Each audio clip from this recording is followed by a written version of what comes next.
नमस्कार जी। सर प्रणाम। नमस्कार। सर प्रणाम प्रणाम। सादर प्रणाम सर। आज के कार्यक्रम के मुख्य अतिथि राज्यपाल महोदय श्री कलराज मिश्र जी, कार्यक्रम के विशिष्ट अतिथि श्री NK जैन जी, अध्यक्ष राजस्थान नियोक्ता संघ, एवं Shri VK Jaitley ji, COO DCM Shriram industries limited हमारे साथ जुड़ चुके हैं। साथ ही कार्यक्रम के अध्यक्ष प्रोफेसर HD चारण सर, निदेशक अकादमिक affairs doctor YN Singh sir हमारे साथ जुड़ चुके हैं।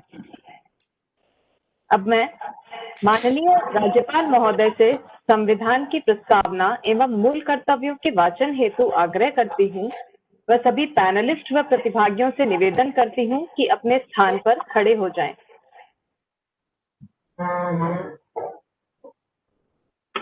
हम भारत के लोग भारत को एक संपूर्ण प्रभुत्व संपन्न समाजवादी पंथनिरपेक्ष लोकतंत्रात्मक गणराज्य बनाने के लिए तथा उसके समस्त नागरिकों को सामाजिक, आर्थिक और राजनीतिक न्याय, विचार, अभिव्यक्ति, विश्वास, धर्म और उपासना की स्वतंत्रता, प्रतिष्ठा और अवसर की समता प्राप्त कराने के लिए तथा उन सब में व्यक्ति की गरिमा और राष्ट्र की एकता और अखंडता सुनिश्चित करने वाली बंधुता बढ़ाने के लिए दृढ़ संकल्प होकर अपने इस संविधान सभा में आज तारीख 26 नवंबर 1949 ईस्वी मिति मार्गशीर्ष शुक्ल सप्तमी संवत 2006 विक्रमी व एतद द्वारा इस संविधान को अंगीकृत, अधिनियमित और आत्मार्पित करते हैं। अनुच्छेद 51 का मूल कर्तव्य। भारत के प्रत्येक नागरिक का यह कर्तव्य होगा कि वह एक संविधान का पालन करे और उसके आदर्शों, संस्थाओं, राष्ट्रध्वज और राष्ट्रगान का आदर करे। 2. स्वतंत्रता के लिए हमारे राष्ट्रीय आंदोलन को प्रेरित करने वाले उच्च आदर्शों को हृदय में संजोए रखे और उनका पालन करे। 3. भारत की प्रभुता, एकता और अखंडता की रक्षा करे और उसे अक्षुण्ण रखे। 4. देश की रक्षा करे और आह्वान किए जाने पर राष्ट्र की सेवा करे। 5. भारत के सभी लोगों में समरसता और समान भ्रातृत्व की भावना का निर्माण करे, जो धर्म, भाषा और प्रदेश या वर्ग पर आधारित सभी भेदभाव से परे हो। ऐसी प्रथाओं का त्याग करे जो स्त्रियों के सम्मान के विरुद्ध है। 6. हमारी सामाजिक संस्कृति की गौरवशाली परंपरा का महत्व समझे और उसका परिरक्षण करे। 7.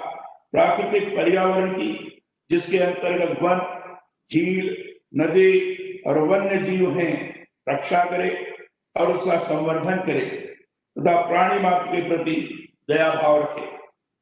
8. वैज्ञानिक दृष्टिकोण, मानववाद और ज्ञानार्जन तथा सुधार की भावना का विकास करे। 9. सार्वजनिक संपत्ति को सुरक्षित रखे और हिंसा से दूर रहे।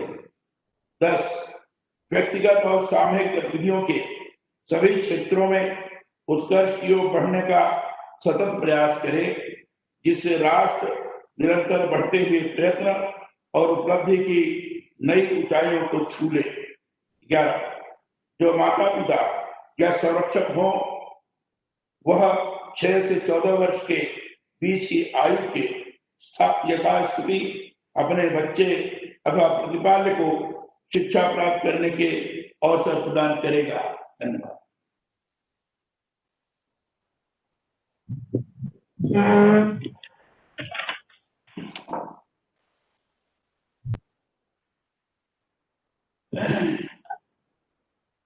मैं माननीय राज्यपाल महोदय से कार्यक्रम आरंभ करने की आज्ञा चाहूंगी। अनुमति है।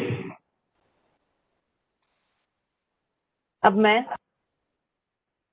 डॉक्टर ममता शर्मा पारिक, बीकानेर तकनीकी विश्वविद्यालय परिवार की ओर से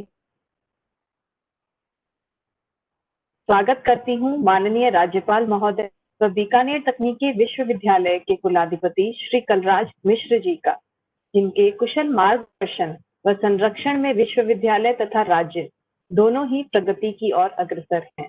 मैं अभिनंदन करती हूँ कार्यक्रम के विशिष्ट अतिथि Shri VK Jaitley ji, COO DCM Shriram industries limited का, व श्री NK जैन जी, अध्यक्ष राजस्थान नियोक्ता संघ का।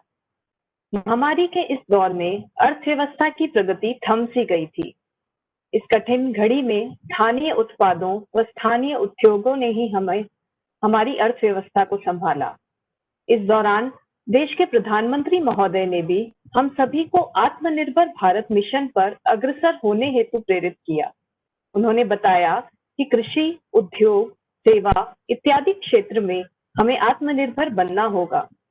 सूक्ष्म, लघु व मध्यम उद्यम देश को आत्मनिर्भर बनाने में अहम भूमिका निभा सकते हैं। अतः देश के जिम्मेदार नागरिक होने के नाते हम सभी को इस मिशन में अपना योगदान देना होगा।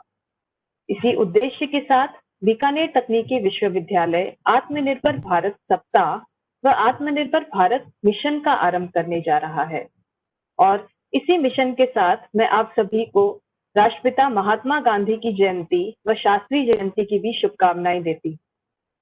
कार्यक्रम को आगे बढ़ाते हुए मैं माननीय कुलपति महोदय से आग्रह करूंगी कि वह महामहिम राज्यपाल महोदय व बीकानेर तकनीकी विश्वविद्यालय के कुलाधिपति श्री कलराज मिश्र जी, कार्यक्रम के विशिष्ट अतिथि श्री NK जैन जी, अध्यक्ष राजस्थान नियोक्ता संघ, व Shri VK Jaitley ji, COO DCM Shriram industries का अभिनंदन करें व कार्यक्रम की प्रस्तावना प्रस्तुत करें।